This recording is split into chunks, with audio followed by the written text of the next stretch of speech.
Way better in person. Way better.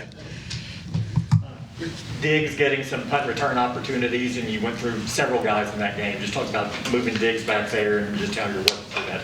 Yeah, I'd like to continue to get him some more looks, but it's also a balance on his defensive workload. So we kind of just try to find the right opportunities to get him back there when we can kind of coach him up before he goes out on the field for defense. So he kind of has an idea of the plan if he goes back there right from, third down to fourth down. So it's a little bit of a balancing act with him and CD and said. Like some of the returners, whether it's been a while, they went back there, were dancing around a little bit instead of just going. Is that not? It's a good observation. And part of that yesterday, to be honest with you, we were trying something new, and it backfired. So any of that dancing or stuff where it was a result of my plan. I think we're still working on something that we kind of thought we have discovered, but it's going to take a little bit of time. So perfect observation, 100% true, but that's not on the returners. That's not something we were trying to do that maybe wasn't the best time to do it against their punter, who's really darn good. I guess you don't want to tell us what it is that you're specifically trying to do. No, hopefully that if we go big one of these days, I'll tell you what it is.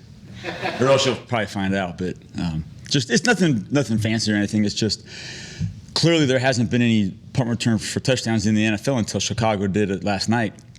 So I told the guys, every team in the NFL can keep banging their head against a wall, or we can look for different ways to try to create bigger plays. And so we're doing that.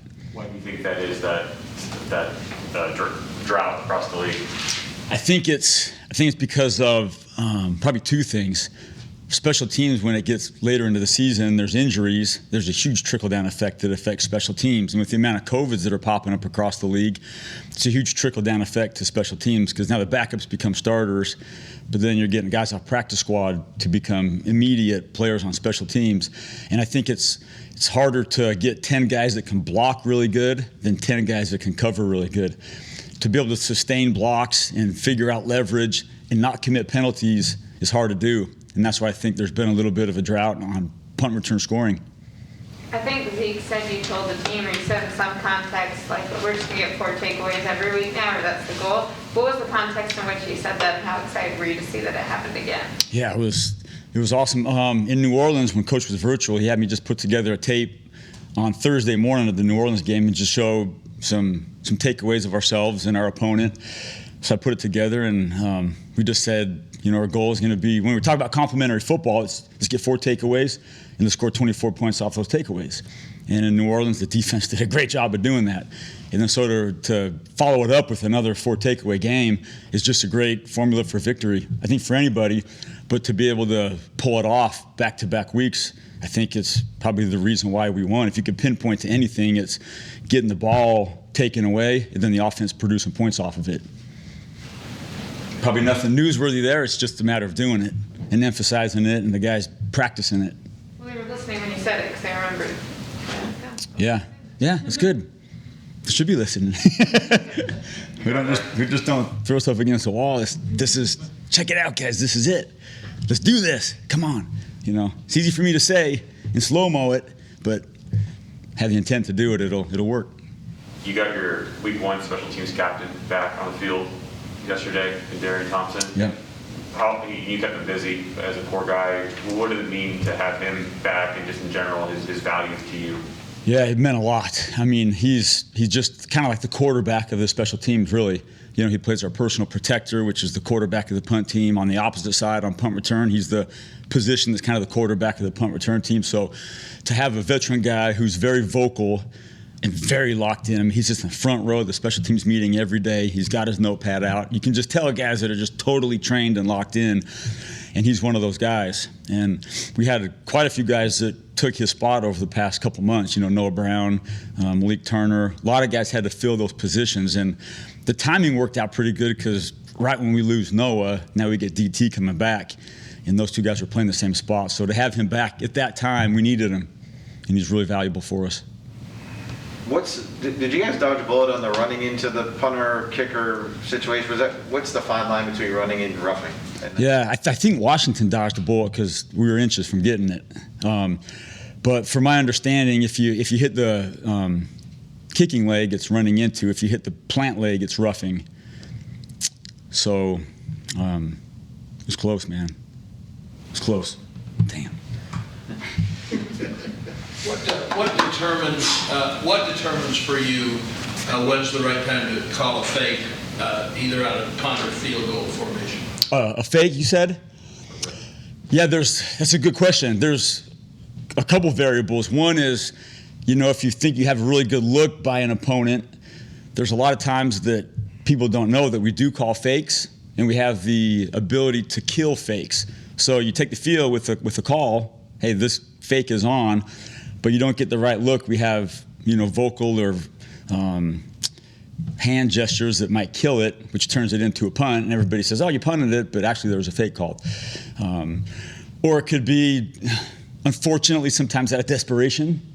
Sometimes if the momentum is turning against your favor and you think maybe we can get one here to kind of reverse the momentum, and sometimes it's just in the normal course of a game, you get the right look and you think this might be a really good time for it. So I think those may be three things: momentum, desperation, or just a really good look. I don't know if this is the fourth thing, probably not because you listed it just now, but when the defense is going the way it's going and the offense is scuffling, does that present more inclination to go for a fake, just to jumpstart the offense, create a shorter field opportunity? Yeah, that could be part of the momentum, but then you also have to think, well, if the defense is playing really good, let's just punt it and play field position. So it might be even a combination of the offense is kind of scuttling and the defense is getting tired. Let's put the offense back on the field, give our defense a little more rest. And so I don't think there's one perfect answer to your question about the fakes. Over the course of my career, we've used them probably for all situations. And you like to obviously call them at the right time, but those are probably the reasons for it. How big is your pocket of fakes, given that you haven't used any, really? Pretty big, since we haven't used any. Because most of the time we don't weekly invent a new fake. You kind of have a playbook of 3-ish, and then once you use one, you're kind of down to 2, and you might replenish it with another one later. But if you haven't used any, we have a couple in the holster. So you're just getting more reps in the same type of play, so you'll feel really comfortable in it that time. That's a huge part of it. Plus, for the head coach's confidence, the more he sees it, the more different looks we can get against it just week after week. We can kind of tweak it, and we do. So we haven't really. I feel like we haven't really needed one. To say we've called one or not, I can't speak on that. But you like to call it the right time. And in my past, we've called them at the right time, and a couple of times I haven't. And usually when you call them at the right time, they work, and when you don't, they don't. How often does a fake get killed? A couple of times a year. More. A fake gets killed a lot more than it gets run. Have there been kills this year? Maybe not. All right. Thanks, guys. All right, good to see everybody.